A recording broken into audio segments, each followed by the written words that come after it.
El siguiente tema a considerar es la dinámica del movimiento circular con rapidez constante, lo que antes en la parte de cinemática habíamos estudiado como movimiento circular uniforme. Ahora vamos a ver la dinámica, o sea, la causa en que una partícula o un objeto se esté moviendo en una trayectoria circular, pero en el caso que sea con rapidez constante.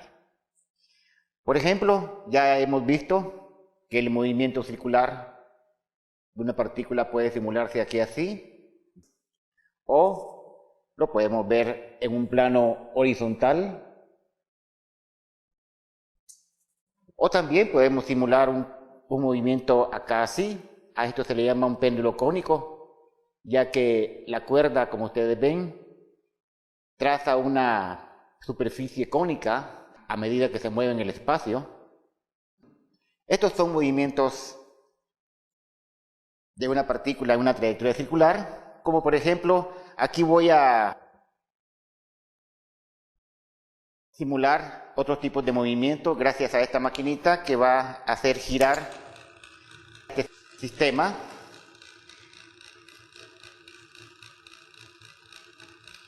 Acá, poco a poco.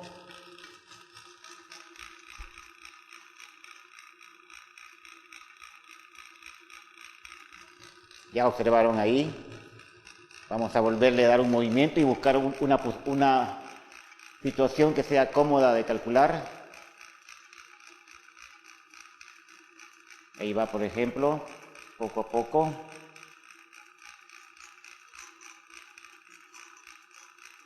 Ahí la partícula, que en este caso está representada por la pelotita, está en una trayectoria circular, en un plano horizontal.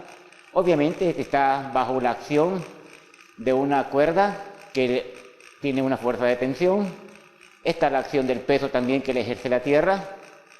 Pero como les digo, aquí estoy simulando este movimiento gracias a este aparatito que lo vamos a explicar con más detalle en la física 1. Ahorita nada más quiero que observen el movimiento. Podemos hacerlo más rápido, pero no en este caso. Bien, ahora podemos simular otro tipo de movimiento, por ejemplo.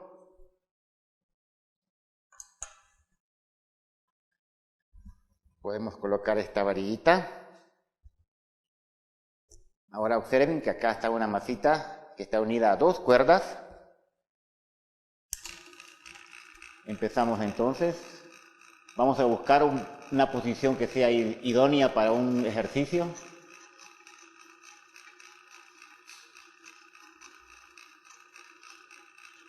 Ahí, por ejemplo, otra vez tenemos a la masita M, al bloquecito que está girando en una trayectoria circular en un plano horizontal. Como ustedes pueden observar, obviamente está ligada a dos cuerdas. Estas dos cuerdas producen fuerzas de tensión y también hay la acción de la Tierra que se representa por su peso. Otra vez, como les digo, estoy simulando aquí el movimiento circular con este aparatito. Bien, ahí tenemos entonces otro tipo de movimiento. Ahí, por ejemplo, observen ustedes que ya una de las cuerdas está floja, la tensión es 0. Bien. Ahora, por ejemplo, también se pueden dar otro tipo de movimientos, no necesariamente a través de simulándolo acá con un aparatito, sino lo podemos hacer por medio de este sistema que está acá. Observen ustedes.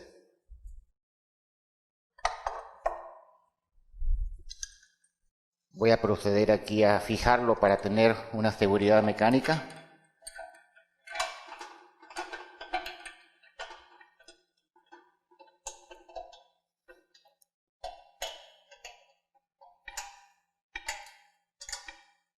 Muy bien, entonces acá tenemos una partícula.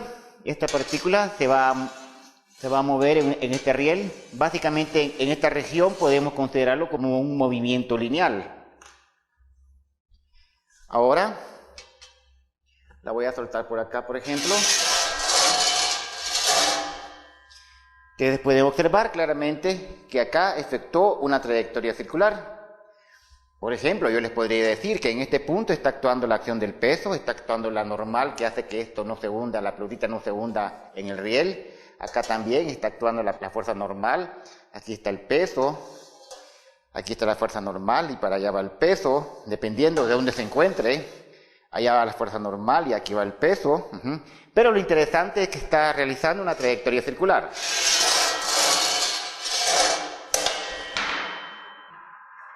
Eso sería un caso. Ahora, no todo tiene que ser directamente en una trayectoria circular.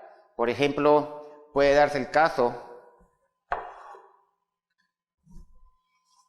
quien no ha jugado con una pista ahí en una trayectoria, en una semitrayectoria curva, cuando uno va en una carretera recta, por ejemplo, que viene con el carrito acá, y de repente se encuentra con una carretera que está peraltada, y hay una cierta porción de trayectoria circular. Una carretera que esté peraltada significa que no está plana, así como que si la carretera fuese así plana, sino que tiene un cierto ángulo con respecto a la horizontal acá, un cierto ángulo, y este ángulo se le llama ángulo de peralte. Entonces, cuando el carro viene, por ejemplo, acá y da una cierta vuelta aquí así, entonces dice que hay una porción en cual está en una trayectoria circular. Entonces, se pueden hacer varias observaciones. Si el carro va con una velocidad muy pequeña, puede ser que resbale hacia abajo. Si va con una velocidad muy grande, puede ser que salga de la curva. Y entonces nos podemos preguntar cuál debe ser la velocidad o el rango de velocidades para que el carrito pase tranquilamente por ahí. Es otro problema que involucra dinámica del movimiento circular. Muy bien, entonces con estos pequeños ejemplos nos damos una idea de lo que vamos a trabajar en este tema. Recordemos la segunda ley de Newton. ¿Qué nos dice la segunda ley? Que la suma de todas las fuerzas es igual a la masa por la aceleración que experimenta la partícula. Pero en realidad recuerda que la segunda ley nos dice que la dirección de la aceleración está directamente proporcional a la dirección y el sentido de la sumatoria de todas las fuerzas o de la fuerza resultante dividido la masa. Pero bien, ahí tenemos la segunda ley. ¿Qué significa eso? Vamos a ver. Acá, por ejemplo, esta pelotita, ¿se recuerdan en la caída libre? La suelto y tiene un movimiento que es vertical y hacia abajo. Si yo te pregunto, ¿hacia dónde acelera? ¿Tú qué dirías? Entonces tú te recuerdas de la caída libre y dices, ¿está la aceleración de la Tierra? Sí, que le hace la Tierra, que es vertical y hacia abajo. Entonces el cuerpo se acelera en esta dirección. Entonces, si ahora te pregunto, mira la segunda ley, ¿hacia dónde va la fuerza resultante entonces? Entonces, ¿tú qué me dirías? Para allá. A donde va la aceleración, ahí va la fuerza resultante. Este es un punto muy importante. Hacia donde va el vector aceleración, ahí va la suma de todas las fuerzas. Muy bien, entonces, veámoslo así. Tengo acá una trayectoria circular. Voy a asumir, por ejemplo, que acá está la partícula en un instante de tiempo t dado. Aquí voy a asumir mi sistema de referencia XY, donde yo estoy aquí como observador. Ahora, cuando trabajamos la cinemática, me recuerdo que la velocidad era un vector que era tangente a la trayectoria de la partícula, y en el caso especial en que el movimiento circular es uniforme, obviamente se llegó a que experimentaba una aceleración radial y hacia el centro, llamada aceleración centrípeta. Entonces, con lo que te acabo de decir, en base a la segunda ley, ¿hacia dónde va la fuerza resultante? Tú dirías, va en la dirección de la aceleración. Ahí estamos. Por lo tanto, acá, esto que está aquí, este vector, estoy dibujando acá, va a ser la fuerza resultante, que va en la dirección de la aceleración. Esto es lo que me dice la segunda ley, que la dirección de la aceleración, ahí va también la fuerza resultante. Bien, pero ahora es necesario, en cierto sentido, para el lenguaje matemático, mejorar o cambiar de un sistema de referencia. Veámoslo así. Acá la partícula que se está moviendo en una trayectoria circular, donde antes asumíamos un sistema de referencia situado acá en el centro, tal como lo vemos en la figurita. Ahorita solamente voy a hablar de él, no voy a trabajar directamente con él, esto lo vamos a hacer en la física 1, pero es importante la observación. Fíjense bien, ahora voy a asumir un sistema de referencia que le voy a llamar sistema de referencia cilíndrico, en el cual el eje, este eje que está acá, va a representar el eje radial. Este eje que está acá representa el eje tangencial y el eje acá, vertical, representa el eje Z, así como lo están viendo. Entonces voy a tener una dirección radial, una tangencial y una en dirección Z. Entonces díganme ustedes, ¿hacia dónde va la aceleración? La aceleración va hacia adentro, hacia acá. Si le pongo mi sistema aquí, quiere decir que si a este eje yo le llamo el eje radial, la dirección de la fuerza neta va dirigida radial. Entonces, de aquí en adelante vamos a considerar ahora este eje como el centro hacia acá, un eje radial, y obviamente hacia arriba, en la vertical, el eje Z. Es obvio, por ejemplo, que la dinámica me diría que la suma de todas las fuerzas radiales va en la dirección de la aceleración centrípeta. Entonces, bajo esa idea, yo podría decir entonces que ahora tengo, por así decirlo, un nuevo eje acá. Aquí, por ejemplo, aquí está mi eje X cualesquiera que lo habíamos visto antes, pero lo que voy a cambiar ahora es que aquí le voy a poner, por ejemplo, un eje R acá así, y acá le voy a poner un eje θ acá así, y acá mi eje Z. Pero, como les digo, esto lo veremos con más detalle en la física 1. Ahora, sin tanto análisis vectorial, ¿hacia dónde entonces va dirigida esta fuerza resultante? Obviamente en la dirección radial.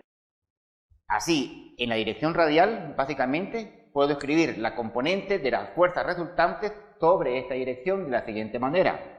La sumatoria de todas las fuerzas radiales tiene que ser igual a la masa por la aceleración centrípeta. Esta básicamente es la dinámica, o sea, la expresión, la ley que nos habla acerca de la dinámica del movimiento circular con rapidez constante. Básicamente, con ella es la que vamos a trabajar. Obviamente, si yo te pregunto, la sumatoria de fuerzas en dirección Z tiene que ser 0, o la dirección de la sumatoria de fuerzas en la dirección donde está girando el ángulo en dirección tangencial también tiene que ser 0. Hagamos entonces un ejemplo. Leamos el siguiente problema. Problema 1. La figura muestra un péndulo cónico cuya partícula tiene una masa m igual a 0.2 kilogramos, unida a una cuerda de longitud L igual a 80 centímetros, la cual forma un ángulo de alfa igual a 35 grados con la vertical. Calcular, inciso A, la rapidez de la partícula, inciso B, la rapidez angular y, inciso C, el período. El siguiente problema nos informa de una pelotita que está haciendo este tipo de movimiento, que obviamente le hemos llamado un péndulo cónico. Entonces nos informan acerca de la longitud de la cuerda y del ángulo que tiene con la horizontal. O sea que nos imaginamos, por ejemplo, acá la trayectoria circular, acá la partícula. Nos informa según una figura que hay un ángulo alfa acá, que tiene un ángulo de 35 grados y una longitud L acá, que tiene una magnitud de 80 centímetros. Básicamente, ¿qué nos están pidiendo?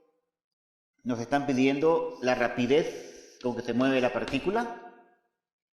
Si ustedes observan, en la figura aparece el vector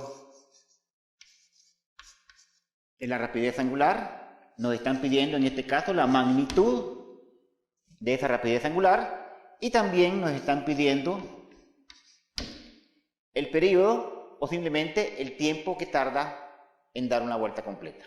Así de simple.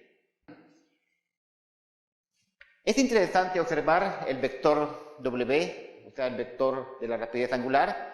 La partícula va a estar girando aquí así. Entonces, tú vienes y cierras tus dedos en la dirección del giro. Fíjate bien. La partícula viene acá así. Así. Tú vienes y cierras tus dedos en la dirección donde está girando la partícula. ¿Y hacia dónde apunta el dedo gordo? Esa es la dirección del vector de la rapidez angular. Ahora, ¿cómo vamos a hacer el diagrama de cuerpo libre? Porque la segunda ley me dice, la sumatoria de todas las fuerzas radiales, lo voy a poner así, sub R, para indicar las radiales, para no estar colocando la palabrita radiales, simplemente R, es igual a la masa por la aceleración centrípeta. Bueno, aquí vale la pena recordar que la aceleración centrípeta sería la rapidez al cuadrado partido del radio, o simplemente el radio por la rapidez angular al cuadrado. Entonces, me están pidiendo la rapidez angular. ¿Y dónde la puedo encontrar ahí? Bueno, yo diría, la rapidez angular está dentro de la aceleración centrípeta. ¿Pero cómo encuentro la aceleración centrípeta? Bueno, pues no me queda más remedio que irme a la dinámica y tengo que averiguar cuáles son todas las fuerzas radiales que está experimentando esta partícula. Ahora, ¿dónde hago mi diagrama de cuerpo libre? Este es otro punto interesante porque la partícula está acá así. Yo, como les he dicho a ustedes, cuando vayamos a hacer un diagrama de cuerpo libre, venimos y como que paramos el movimiento. Lo paramos y entonces en ese instante comenzamos a hacer un diagrama de cuerpo libre. Ahora, yo lo puedo parar acá, o lo puedo parar acá, o lo puedo parar aquí. Pero la pregunta que me hago es, ¿cuál será el más cómodo para hacer el diagrama? Porque si vengo y lo coloco aquí, por ejemplo, entonces acá va a haber una fuerza de tensión, aquí va a estar el peso.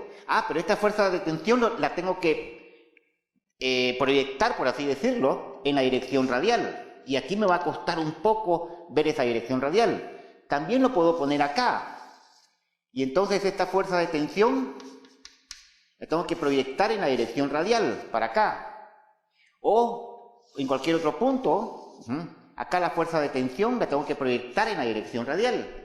Entonces, la pregunta es, ¿dónde sería más cómodo hacer el diagrama de cuerpo libre? Entonces, básicamente, lo más cómodo sería ponerlo acá. Así. Porque entonces aquí está la fuerza de tensión, aquí está el peso que va vertical y hacia abajo, y tengo claramente el ángulo acá con la vertical. O sea, que básicamente me puedo imaginar algo así. La trayectoria, la partícula acá, y ahora vengo y voy a poner la fuerza de tensión. En este caso, no voy a poner como lo hemos hecho en los problemas anteriores, de que pongo la fuerza de tensión como una T de mayúscula, porque no quiero confundirla con lo que es el periodo, que tiene la misma letra T mayúscula. Entonces le voy a poner simplemente fuerza de tensión. ¿Qué otra fuerza hay? Entonces ustedes dirán, pues tiene una masita M, obviamente está la fuerza del peso, que es vertical y hacia abajo. Muy bien. Entonces, siempre te preguntas, ¿esas son todas las fuerzas? Sí, son todas las fuerzas. Entonces, acá tenemos básicamente la fuerza de tensión de la pita y el peso que va dirigido vertical y hacia abajo. Ahora, te preguntas, ¿cuál es la dirección radial? Entonces la dirección radial es la que está del centro, trazas un radio, el radio va para allá, el eje Z viene para acá, el otro eje es acá, va entrando en la pizarra, ¿verdad? Pero ese no nos interesa ahorita. Aquí tenemos la parte radial y el eje Z, en lo que practicábamos en la teoría. Y entonces te preguntas, ¿qué fuerzas van en la dirección radial? Ninguna. Entonces vienes y dices, por ejemplo, acá el peso va en la dirección Z, pero la fuerza de tensión no va ni en Z ni en la parte radial. Entonces lo que vamos a hacer es esto. Trazamos una paralela al eje radial y una paralela al eje Z. Una vez que trazamos una paralela, decimos, esta componente radial y esta componente en la dirección Z me da el vector fuerza de tensión. Ahora, aquí yo tengo este ángulo alfa, que obviamente, básicamente, ¿cuál sería? Este ángulo alfa que está acá. Entonces, ya tengo básicamente, este sería el tamaño de la fuerza de tensión y el ángulo alfa. Aquí lo tengo como un vector polar y ahora lo voy a pasar a un vector en componentes. Por lo tanto, esta componente que está acá, la fuerza de tensión por el seno de alfa. Mientras que esta componente que está acá sería la fuerza de tensión por el coseno de alfa. Bueno, hecho eso, ahora nos preguntamos, bueno, ¿cuáles fuerzas son positivas y cuáles fuerzas son negativas? Entonces nos recordamos de esto. Por ejemplo, la partícula está acá, esta es la parte radial, la aceleración va dirigida radial y hacia el centro. No importa dónde, ¿verdad? La partícula está por acá, la parte radial, aceleración radial y hacia el centro. Entonces, todas aquellas fuerzas que sean radiales y hacia el centro son positivas. Todas aquellas fuerzas que sean radiales, pero alejándose del centro, son negativas. En este caso, ¿qué tenemos? La componente de la tensión señala en la dirección radial y dirigida hacia el centro. Por lo tanto, esta componente es positiva. Entonces tenemos la sumatoria de las fuerzas radiales sería la fuerza de tensión por el seno de alfa es igual, porque es la única fuerza que hay, la suma de todas las fuerzas es la única componente que hay en esta dirección. Por lo tanto, ahí nos quedamos. Eso es igual a la masa. Ahora, ¿qué pongo? ¿Pongo esto o pongo esto? Bueno, me están preguntando la rapidez. Por lo tanto, voy a poner mejor esta, ¿verdad? La rapidez al cuadrado partido el radio. Muy bien, en esta expresión que está acá, ¿qué tengo? Tengo incógnitas. La fuerza de tensión y el radio. Como ya dijimos acá, aquí está el radio. Este es el radio de la circunferencia, ¿verdad? El radio R de la circunferencia. Trazamos la circunferencia y acá tenemos el radio y por acá tenemos el radio. O acá puede estar el radio, o puede estar por aquí, o puede estar por acá. Pero la mejor medida sería esta. ¿Por qué? Porque si lo miro así, yo puedo venir y escribir acá, por ejemplo, vamos a ver, sería así. Aquí tengo la longitud L, aquí tengo el ángulo alfa y aquí tengo el radio. Y entonces podría decir que la función, por ejemplo, seno de alfa es igual al cateto opuesto dividido la hipotenusa, que es la longitud, y el radio R sería igual a la longitud de la cuerda por el seno de alfa. Muy bien, ya conozco cuánto vale el radio. Ahora la fuerza de tensión. ¿Qué hago con la fuerza de tensión? Bueno, entonces yo digo, mira, acá por ejemplo está el eje de las zetas.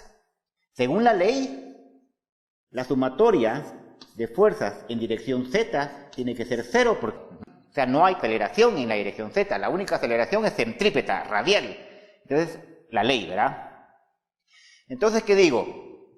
¿Qué fuerzas van en dirección Z? está la componente de la tensión, F coseno de alfa, y está el peso. ¿Cuál va a ser positiva? Eso es arbitrario. Vamos a considerar positivo hacia arriba, y entonces sería la fuerza de tensión por el coseno de alfa, menos porque el peso va hacia abajo, mg tiene que ser igual a 0. Y acá entonces escribimos lo siguiente, que vamos a ver, sería la fuerza de tensión por el coseno de alfa es igual al peso, por lo tanto esta fuerza de tensión es igual al peso dividido el coseno de alfa. Si me pidiesen cuánto vale la fuerza de tensión, como en el problema me dan la masa es de 0.3 kilogramos, aunque no lo había puesto, la masa es igual a 0.3 kilogramos. Si me pidiesen cuánto es la fuerza de tensión, ya lo tengo todo, por ejemplo, ¿verdad? Pero no es ese el caso. Ahora, conozco la fuerza de tensión, conozco el radio, metamos todo allá adentro entonces, sería mg por el coseno de alfa, acá la fuerza de tensión, por el seno de alfa, esto es igual a la masa, a la masita que está en la trayectoria circular, por la aceleración centrípeta que sería la rapidez al cuadrado partido del radio, pero el radio vale L por el seno de alfa. Ahora, es importante trabajar un aspecto algebraico, no tanto meter números, sino llegar a una expresión algebraica. Ya les dije anteriormente que es bueno practicar con las ecuaciones. Por ejemplo, acá tendría la tangente del ángulo. Acá es la masita, se nos cancela. Básicamente la respuesta es independiente de la masa. Por lo tanto, la rapidez al cuadrado sería igual. Esta L la paso para allá, que sería de poner, por ejemplo, G por L por la tangente de alfa por el seno de alfa. Por ejemplo, podríamos hacerlo así. Entonces, le paso para allá. Y por lo tanto, la rapidez me queda simple y sencillamente la raíz cuadrada de la magnitud de la aceleración de la gravedad, la longitud de la cuerda, por la tangente de alfa, por el seno de alfa. Raíz cuadrada.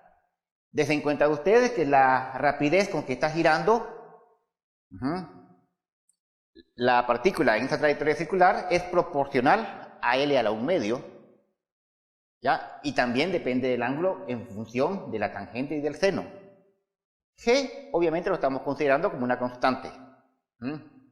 Bien, entonces, esta rapidez es igual a 9.8 multiplicado por la longitud, que es 80 centímetros, o sea, 0.8 metros, por la tangente del ángulo, que vale 35, por el seno de 35.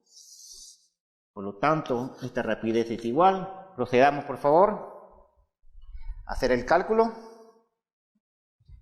Sería 35 seno, 35 tangente, 0.8, 9.8, raíz cuadrada, y eso me da 1.77 metros por unidad de segundo.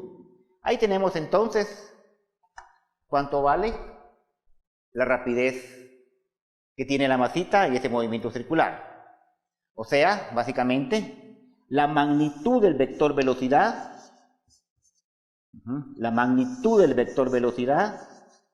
es lo que estamos hallando en este momento, ¿verdad? La magnitud del vector velocidad, que sería la rapidez.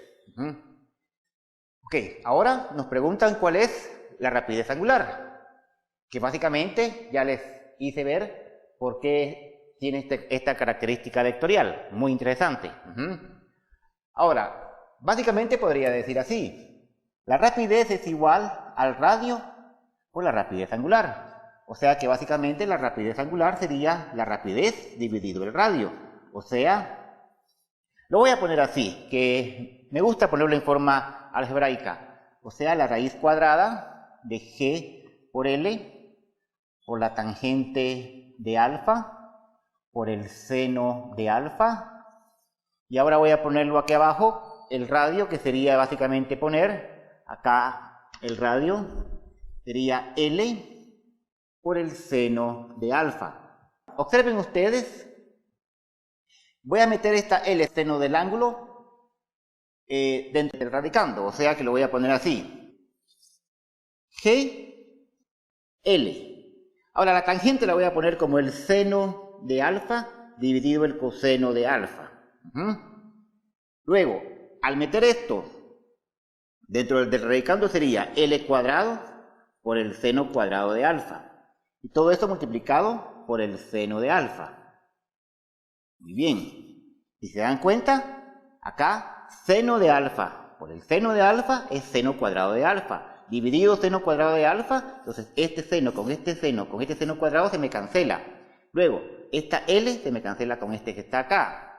Y por lo tanto la rapidez sería igual a la raíz cuadrada de G dividido L por el coseno de alfa. Básicamente. Por lo tanto, la rapidez angular, fíjense bien qué interesante, porque cuando les digo a ustedes dialogar con las ecuaciones, es que observen que la rapidez angular es inversamente proporcional a la longitud a la 1 medio. ¿Ya? O sea que mientras más grande sea la longitud, aumenta o disminuye W. Porque bien les pueden hacer una pregunta cualitativa. Si yo vengo y alargo la cuerda, ¿la rapidez angular aumenta o disminuye? ¿Cómo podrían responder eso? Entonces ustedes dicen, acá yo estoy observando que la rapidez depende de la longitud de la cuerda con el inverso de L a la 1 medio. O sea que si L aumenta, W disminuye. ¿Disminuye en qué factor? En el inverso de L a la 1 medio. ¿De acuerdo? O sea que es importante observar esto. G es una constante. Observen también cómo acá se ve afectado también por el coseno de alfa. O sea que es inversamente proporcional a esa medida en el coseno de alfa.